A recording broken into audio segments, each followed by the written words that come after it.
Hey guys, welcome back to the channel. If you're new here, my name is Ali. I'm a junior doctor working in Cambridge, and in this video I'm going to be answering a load of questions that you guys have sent in for the 100,000 subscribers Q&A. Firstly, thank you very much for subscribing to the channel. 100k, it's pretty cool. If you haven't subscribed yet, you can still do so. There's a there's a button down below. But yeah, thank you so much to everyone who has subscribed to the channel, who's watched the videos over time, who sent messages. It's really, really cool to have, such nice people who follow the channel and watch the video. So thank you very much for that. But yeah, so a few weeks ago, I sent, as part of my weekly email newsletter, I sent a little postscript asking for people to send in their questions. If you don't know, I have a weekly email newsletter where every Sunday I send out an email with a few paragraphs of thoughts for the week and like a link or two that I discovered that week. It's usually quite short, quite readable, and I send it on Sunday mornings most of the time. But as part of that, I sent out this call for questions, and 50 people replied. So thanks very much to you guys for replying to that and sent in some questions that I'm going to answer in this video. We'll probably get through about 25 or 30 of them. This is going to be a really, really long video, so please don't feel like you have to watch all of it. I'll put timestamps in the video description and in a pinned comment, so you'll be able to just click on a timestamp that has a video, that has a question that you're interested in, and you can just skip to that appropriate section of the video. But yeah, otherwise, this is going to be a fairly long, chatty Q&A. Let's just jump into it. So first up, we have Kathal, who says, how did you learn to code and what did you use to learn? So I taught myself to code when I was around in year 8, so that's around the age of 13. And at the time, the resources available were very, very different to what they are now. I taught myself pretty much by doing and by having the little project every single year where I was trying to build an online business to make money, back in the day. So back then it was W3 schools, and I also got these Macromedia Dreamweaver books and these little DK multimedia books about Flash and HTML. So that was like the old school way of learning. You'd use these books, you'd use simple websites, and you'd try and do stuff yourself. Nowadays, if I were learning how to code from scratch, I would just sign up to a course on Codecademy or Code School or Udemy or literally anything. There's so many different resources out there for learning how to code that you don't really need to do what people who learn to code in the 2000s used to do. Next up, we've got Paras, who says, what do you do to fight procrastination / to keep productive? So this is kind of a tricky one because honestly, I don't really fight procrastination that well. Like today, I got home at 6 o'clock. It's now 9:45, and I've procrastinated for the last 3 hours before sitting down and making this video. I was lying on the couch, I was reading a bit of my book on Kindle, just listening to some sad country music thanks to the Amazon Echo in the back. My housemate Molly made some food, we just kind of chatted a bit, and pretty much everything I could do to procrastinate before making this video, I did. But, ultimately I decided, you know what, I'm just going to sit down and make the video. So I don't really have any tips as such to fight procrastination and to keep productive. I suppose one of my things is that once you set an aim for yourself, that once you set a system, my system is that every week I want to make 1 or 2 videos. And it's quite easy to hit that target, and therefore, every week, if I've not yet made 1 or 2 videos, I think that, that's my task for the evening that I have to do. So I think just having that set up front, that this is what I'm going to do, and it not being a matter of debate. It's kind of like my weekly email newsletter, which you can subscribe to with a link down below. From around April 2018 onwards, I decided that every single Sunday I was going to write this weekly email newsletter, and since that time I've not missed a single one, because once I set that system for myself, it became not an optional thing. And actually I think this is probably the main thing that I use to stay productive, to fight procrastination, is having these systems. I think if I get home and I have so many options of things that I could be doing, that is when I start procrastinating, because the idea of doing any single one is just too big. But if I know, what, it's a Thursday today, I've got to make a video because I haven't made one this week, or what, it's a Sunday, this is my day for making my email newsletters, or it's a Monday morning, I go to the gym every Monday morning. When you have that system in place, then I think that's one way of fighting procrastination and kind of staying productive. Okay, so Alexandra asks, how do you balance revision with learning new content? I've just started medical school and I'm struggling to review my older material while also learning new topics. This is a classic problem that everyone has, that you've got lectures, you're being inundated with new material, but you also kind of want to keep on top of the old stuff, because that with spaced repetition, hopefully, that the more you kind of repeat it, that just taking 5 minutes to review some of your questions or to test yourself a little bit on previous topics is going to have a disproportionate effect further down the line. And I think that's really the key thing to understand, that any 5 or 10 or 15 or 20 minutes of revision work that you do testing yourself on previous content is going to be worth about 3 hours worth of actual just sitting there and reading a book. which is why, for me personally, I've never really found it an issue to revise older material ever since I found out that this spaced repetition was a thing, because it just makes your life so much, like 10 times more efficient when you just take that 5 minutes to test yourself on the previous topics. Even though you've got new stuff to learn, it doesn't matter. I've got new stuff to learn. I'm always going to have new stuff to learn, but I know that just taking a small amount of time to test myself on previous topics is going to work absolute wonders. So yeah, I think it's just a case of prioritizing it, making it part of your routine, and perhaps even thinking that before I sit down to learn the new content, I'm gonna revise my active recall questions that I wrote for myself for the previous topic. Right, next we've got Margareta, who says, how are you able to motivate yourself to do so much outside of medicine, so piano, guitar, YouTube, etc., while still having such a busy job? I'm in the final year of school right now and have applied to medicine, very nice, and find it really difficult to sustain new good habits that will help me grow as a person, but not then start slacking at school stuff. So again, this is a question about motivation. This is the classic question. How do you motivate yourself to do A, B, C, D, and E while also having a full-time job or while also being at school full-time? Again, it's not really a matter of motivation. I'll link an article down below that it's called Screw Motivation, What You Need is Discipline. And I think that really changed the game for me when I discovered it a few years ago. It introduces the idea that motivation is just this temporary feeling of, I feel like doing something. Whereas discipline is a permanent thing of, I don't care how I feel, I'm going to do it because I've decided to do it and it's the right thing to do. And kind of the way I think about it is I've got these two parts of me. One is like the cerebral part of me, the one that has my long-term interests at heart, that tells me that, you know what, it's a good thing to practice guitar and piano and YouTube and, you know, write my email newsletters and, you know, this sort of long-termy sort of stuff. And then I've got the 3-year-old inside of me that's like, oh, I just want to sit on the couch and listen to some music, or I just want to, you know, browse YouTube for 8 hours or scroll through Instagram. There's these two conflicting sides of, at least myself. I don't know if this applies to other people, but I've got these like two conflicting sides of myself. And what was the question again? The question was, how do you motivate yourself to do stuff?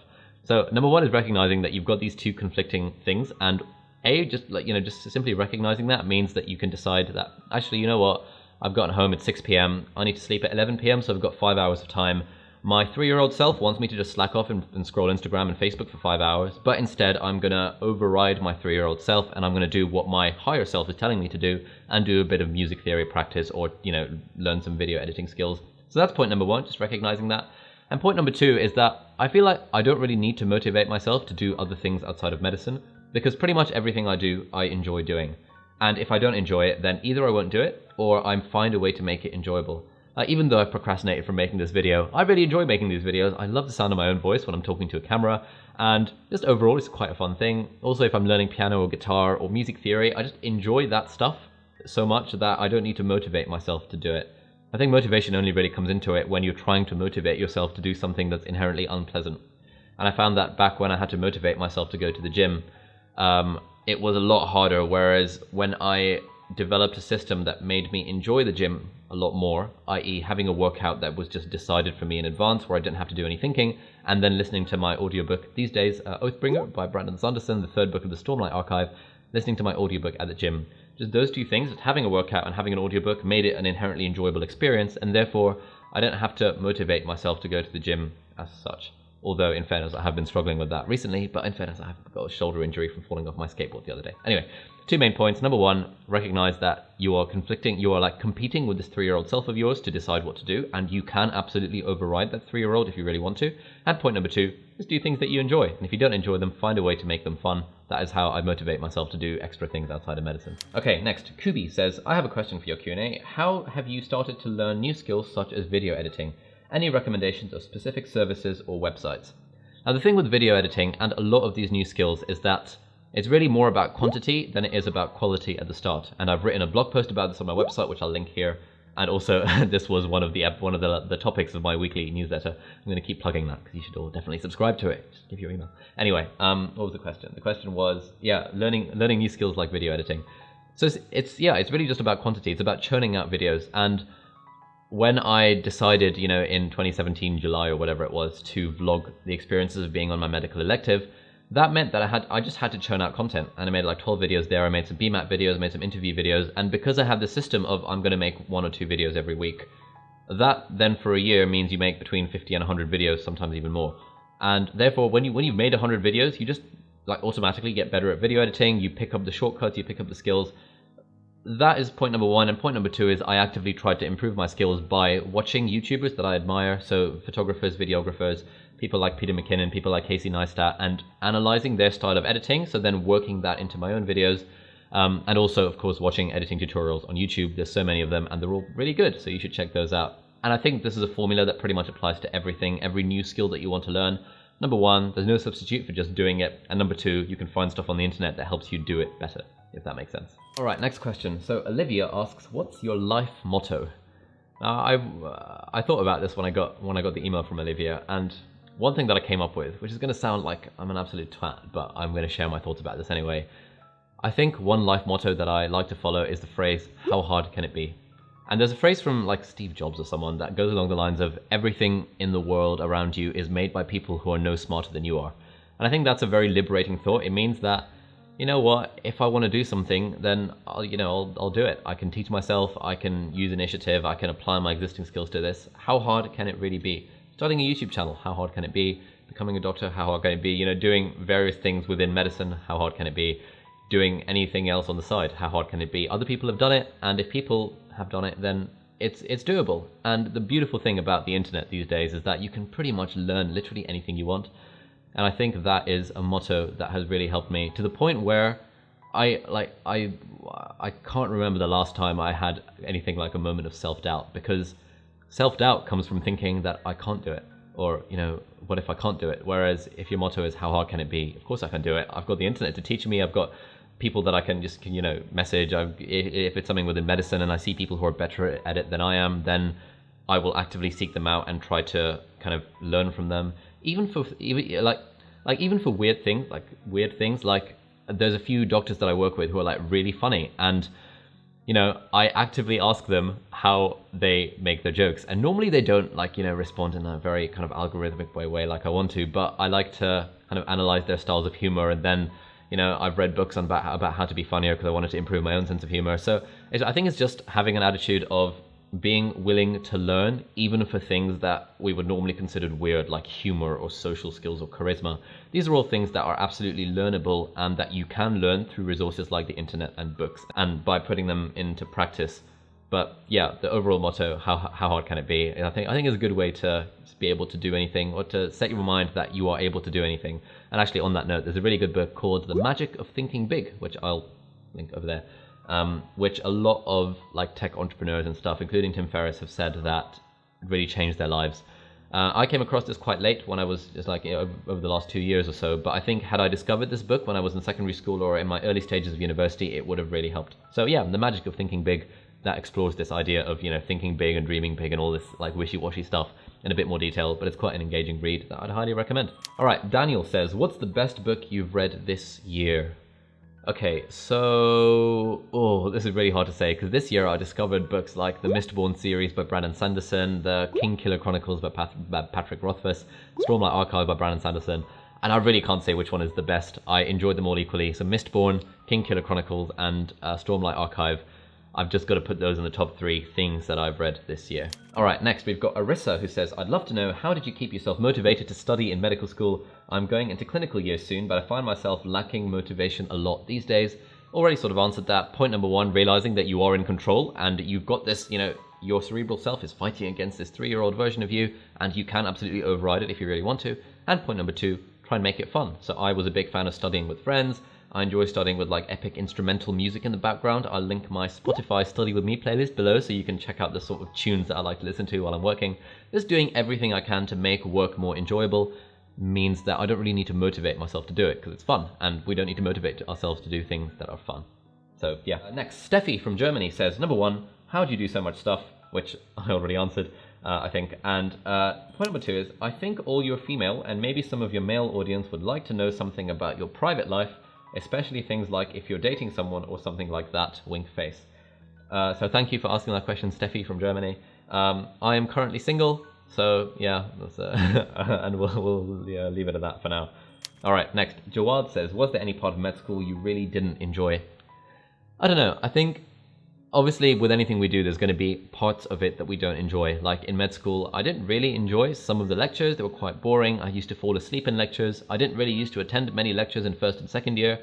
I sort of wish that I had attended a bit more, but then I also think that I wouldn't have taken anything in because I was absolutely knackered from rowing that morning or from chilling with my friends until 5 a.m. the night before. And those are experiences that I would not have given up in return for attending a few extra lectures. So yeah, some of the lectures are boring. Some parts of med school are a bit tedious, but like everything in life, some of there's going to be some bits that you don't enjoy, but overall the experience is absolutely incredible. And I can hand on heart say that I absolutely loved my medical school years despite not enjoying every 100% moment of it. All right, next question. Chloe says, any advice on creating a YouTube channel and how to edit videos? Yeah, just do it. Create the channel, upload a video, upload another one, and accept that your first 100 videos are going to be absolutely terrible. And that's okay, because at that point, no one really cares. No one's watching your channel. You're using that as an opportunity to learn. And I think it's just distancing yourself from your ego and thinking, we all have this idea that, oh crap, I'm going to put my face online, and what if it's bad? What if people are going to laugh at me? No one's going to laugh at you, mate. Like, no one really cares. When you have like 4 subscribers, literally no one cares what videos you're putting out. When you have 100 subscribers, no one really cares what videos you're putting out. It really doesn't matter. And I think as having that attitude of, I'm okay if my first few videos are going to be crap. My first 100 videos are going to be absolutely terrible, but I'm going to learn. Having that growth mindset is really the way forward. And just churning out content. The more content you can churn out, the better you will get in the long run. All right, next question. So Ayaz asks, what are your future plans for YouTube, and how do you think your content will change as you continue further on your journey to becoming a consultant, and once you're there, presuming you're still doing YouTube? So long-term plans for YouTube and things. This is a very good question. This is something I think about all the time. I imagine my whole, hey, study with me, guys, this is what I'm doing to prepare for my exams, probably has a sell-by date. In that, when I'm 35, and still, hopefully doing some kind of content creation on the internet, people are probably not really going to care about study with me videos. Maybe like the scene will be different and people are not really going to care about watching someone time-lapse themselves studying. Stuff like that. I don't know. I think overall, I want to go down the avenue of medical education for one. So I want to do a lot more education stuff aimed at medical students and at junior doctors when I'm older. Less medical applicant stuff, more kind of actual students, teaching them medicine in like a fun and interesting and engaging way, hopefully. So that's a big part of it. Secondly, I really like, doing this weekly vlogging thing where I write this weekly email newsletter, which you should subscribe to, where I write this like mini weekly article, and I definitely want to keep that going for as long as I can. In fact, you know what? I'm just going to keep doing it forever, because why not? If Seth Godin can produce a blog post every single day, how hard is it really to produce something every single week? And that whole idea, self-improvement, life advice, motivation, productivity hacks, I really like that sort of stuff, and I don't really see that changing in the future, so I'd like to continue creating content around that. And thirdly, music as a hobby at the moment. I want to incorporate that a lot more into my videos, and tech as well. I've got fancy tech all around me, and it's nice being a sort of semi-tech YouTuber that I can make videos about it. I expect that I'd still like to continue that on, because I don't imagine, tech is going to just continue to improve, and it's always fun to have an excuse to buy new tech and to review it. So yeah, that's how I think my content will change. Some of it will stay the same, tech, music stuff, maybe. But I also want to go a lot more into this medical education thing. So hopefully that answers the question. Next, Ashley asks, one question I'd love to hear your answer to is how to balance and form meaningful relationships in medical school. Given the hectic schedules and constant need to be studying, how have you learned to balance both school and friends, or even had the time or mental capacity for deeper relationships during med school? Now, Ashley, thank you for asking the question.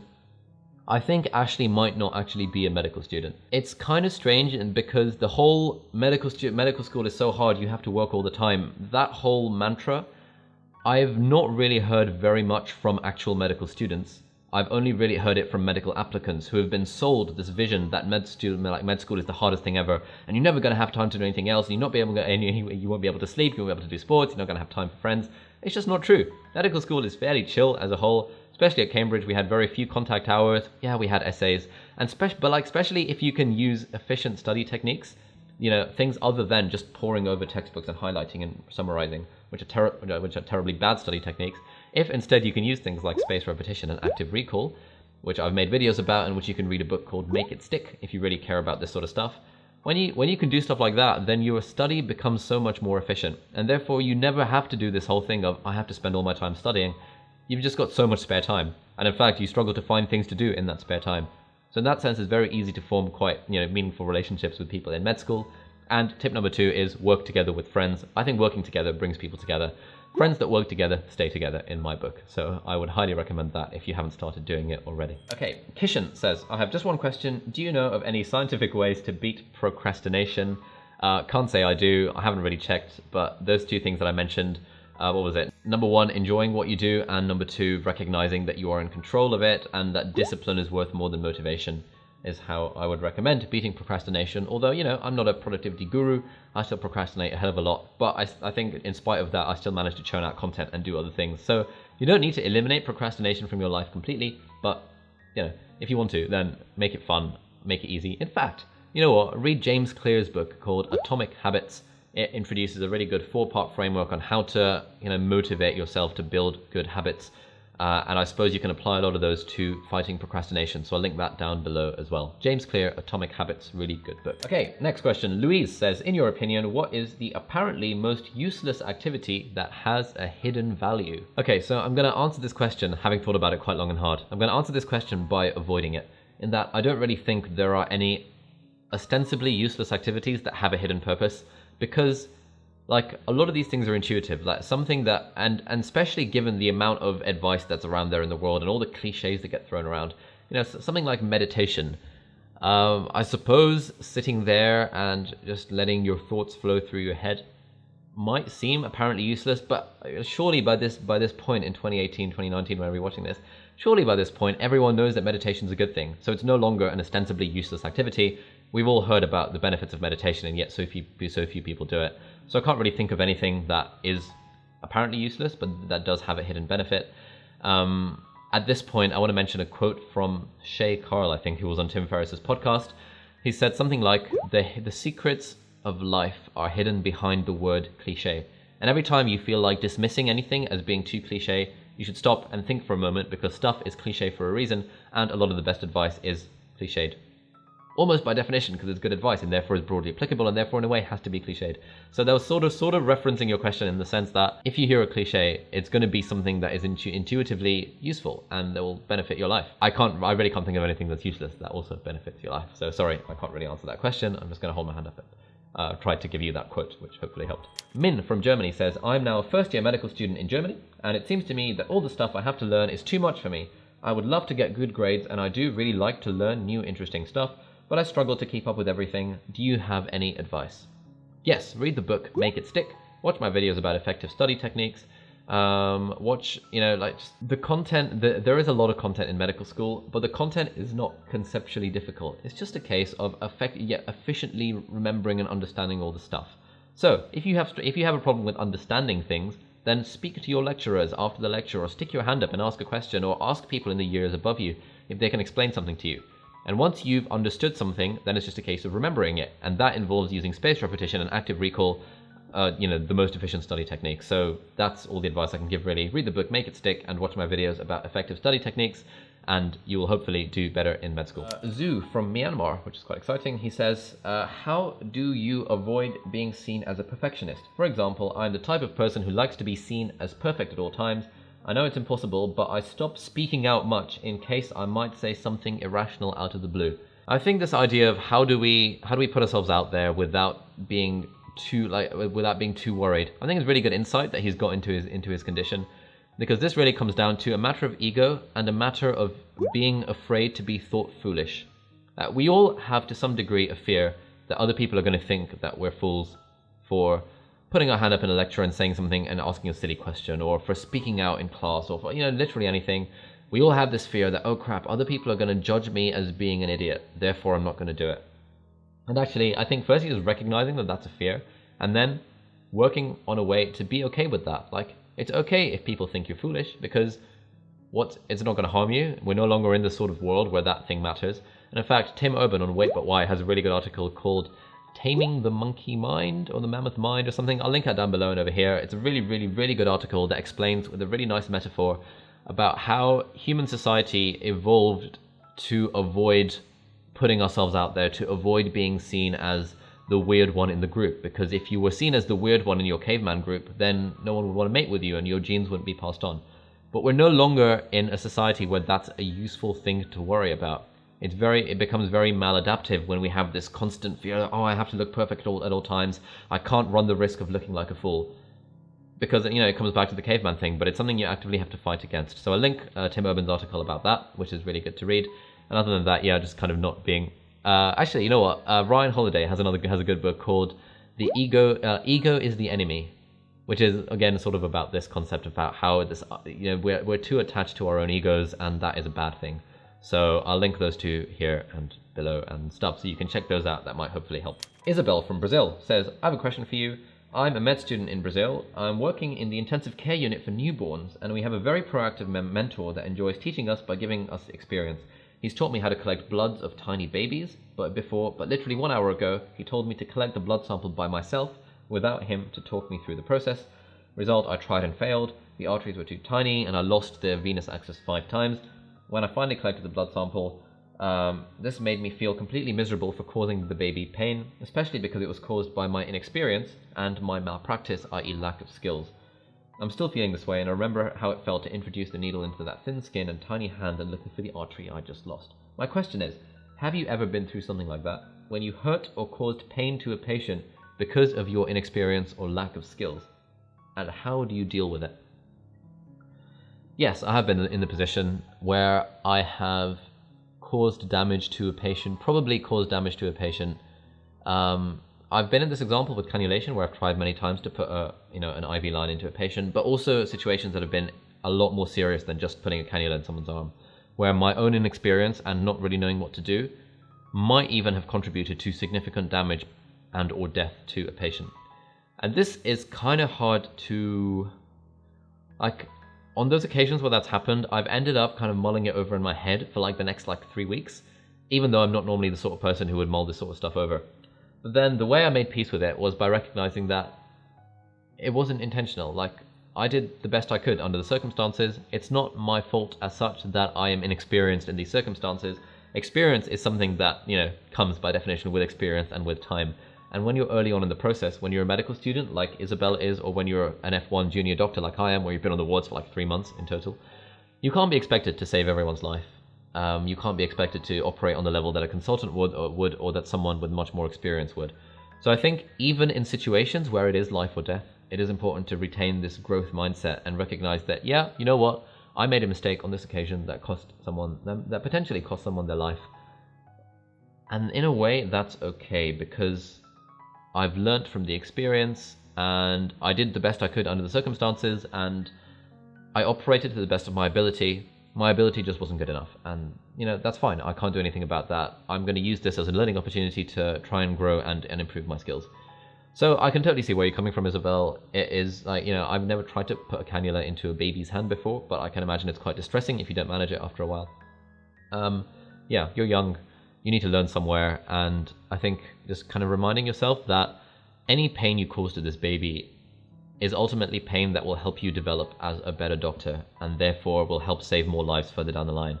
So in a way, you do kind of have to develop with this utilitarian approach of, short-term pain for one patient means long-term gain for other, people that you treat. And I think that's the way maybe to look at it. But I don't know. I'm still quite new to this whole thing. But interesting question. Kika from Canada says, my question for you is, how do you deal with imposter syndrome? Along the same lines, how do you deal with feeling like you're never adequate? For me, I've won large scholarships, have a pretty decent GPA, and I've had a wonderful, fulfilling job, but I still feel like an amateur. Like I'll never get into medical school. It's really tough. I know a lot of other people deal with this, but it can be soul-crushing. Do you have any tips? Okay, so tips for dealing with imposter syndrome, tips for dealing with feelings of inadequacy. I think number one is recognizing that every single person is just winging it as well as you are. I think we can have this idea in our heads that other people know what they're doing, but really no one has any idea what they're doing. They're all just making it up as they go along. And therefore, if we're making it up as we go along, that's absolutely fine as well. And again, I'd refer you to Ego is the Enemy by Ryan Holiday, which again, I think ultimately this idea of imposter syndrome does come down to a thing about ego. I personally don't really get feelings of imposter syndrome because, like I said in the life motto question, it's how hard can it be? I fully recognize that other people are winging it. And I think I've developed very much a growth mindset over time that I really don't care if I'm bad at something, because I know that it's just a learning process. And I think that's really the key to avoid then not having these feelings of feeling like an imposter. Because you're just learning and it's fine. And yeah, everyone is just winging it. It's absolutely fine. And honestly, I think if I were just starting YouTube, something like YouTube, and I saw someone like me with 100 and something thousand subscribers, thinking, oh my god, your videos are high quality, you seem to be producing content, how you have so many subscribers, but really, I'm just winging it, I'm just making it up as I go along. And every single YouTuber that you think is successful is just making it up as they go along. Equally the same as any field imaginable. There's a famous graduation speech, no, what's it called, commencement speech that someone gave, I can't remember who, where he or she posed the question that how many people in this room, in the faculty, have felt at some point in the last week that they're just making it up? And every single person put their hands up. Everyone is making it up, even the most esteemed professor and the most esteemed faculty of any university. So yeah, don't worry about it if you're just winging it, because everyone is. It's fine. It's all good. Kika from Canada says, second question. How do you find time to write? I love writing poetry, short stories and blog posts, but with school and work I feel so swamped. How do you maintain your blog so consistently? The only way I maintain it consistently is because I send out an email every single Sunday without fail, and it's not an option. I have to do it. If it gets to midnight on Sunday, I will stay up until 1 or 2 a.m. just to get out this email, because when something becomes not optional, you just do it. Like, going to work for me is not optional, whereas going to the hospital as a medical student was optional, therefore I didn't do it that much. But now I have to go to work. It's not even an option. Therefore, if you want to develop a writing habit and write more, just make it not an option. Make yourself write 200 words a day, or like write 500 words a week, or write a blog post every week, or write an email every few days. As long as you have a system and it's not an option, then you'll make yourself do it. And actually, there's some other quotes from writers that go along the lines that to be a writer means that you just force yourself to write every day.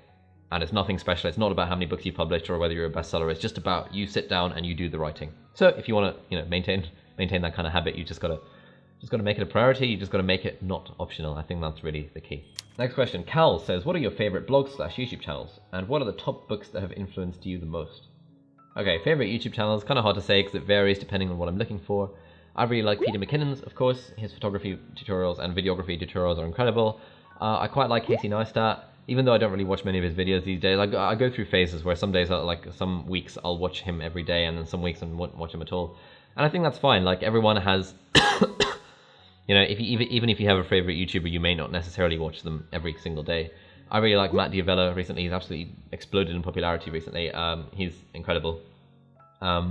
Favorite blogs. I absolutely love Wait But Why, Tim Urban's blog. I really like Barking Up the Wrong Tree, which is sort of like a self-improvement blog run by a guy called Eric Barker, I think. I really like markmanson.net. That's a really good blog. He's also written a book called The Subtle Art of Not Giving a Fuck, which is quite a good book, but it's kind of based a lot around his blog posts. So yeah, those are probably my favorites. Oh, MrMoneyMustache.com. Incredible blog, all about personal finance and frugal living and all this sort of stuff. I love browsing through that as well. Okay, next question. We're going to come to the end of this soon, because I think this has been going on for ages. My question, or rather problem, would be, how do you practically grow every day? I see you doing so many amazing things, thank you.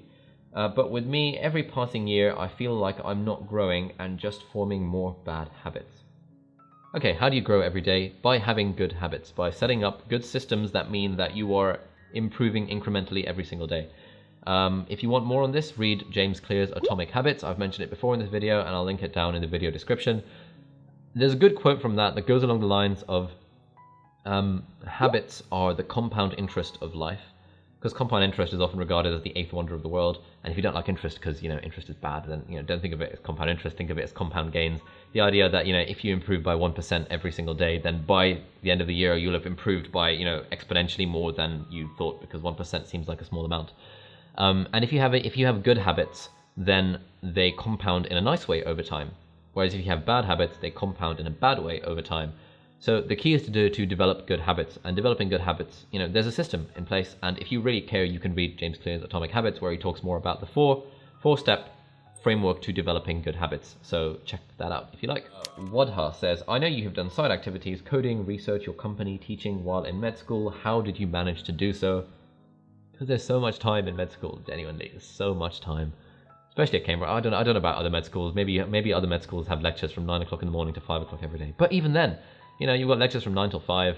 They're probably not that intense if you've got 8 hours of lectures every single day for your whole med school career. So chances are you probably don't need to work that much outside of med school.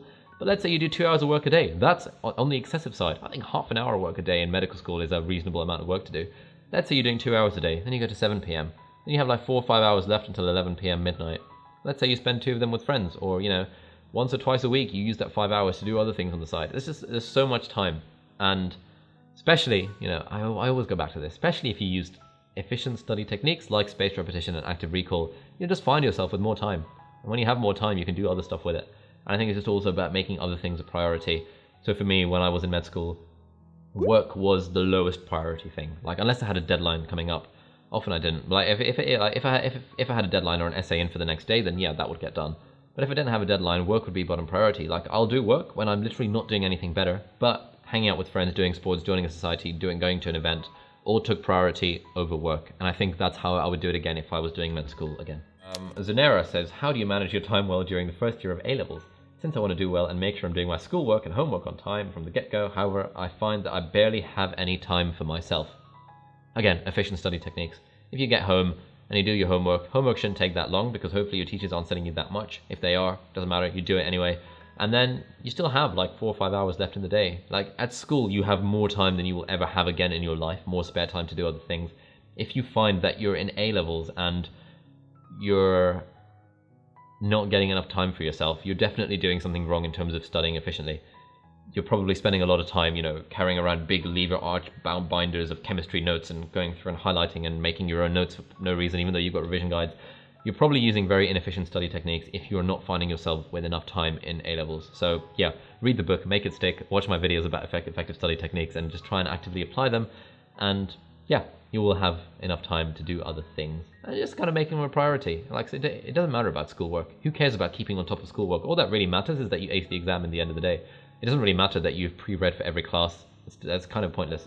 Whereas, if you set yourself that every single day for 2 hours, I'm going to work on my own personal projects, I think that's a better way to approach it, rather than thinking that, only after I've done all my schoolwork am I allowed to give myself time for myself.